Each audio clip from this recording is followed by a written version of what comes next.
মুক্তি করতে হবে। তাই সকলকে বলবো দেশটা তারেক রহমানের নির্দেশে আমরা সবাই দেশে দিলাম দেশের তারেক রহমানকে দেশে ফিরাবো। সকলকে ধন্যবাদ।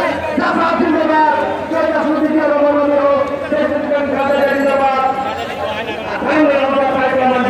সকলকে ধন্যবাদ।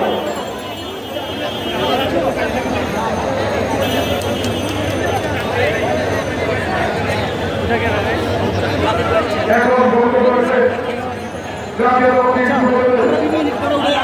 সংগ্রামী সাধারণ সম্পাদক দীর্ঘ 12 মাস এই পুলিশ সামনের কথা তাকে একের পর এক শিক্ষা মামলা দিয়ে তাকে রাখতে রেখেছিলেন সত্য কারামুক্ত জাতীয় সংগ্রামী সাধারণ সম্পাদক আব্দুল মোয়ায়েন মুন্নাকে বক্তব্য রাখার জন্য অনুরোধ করছি।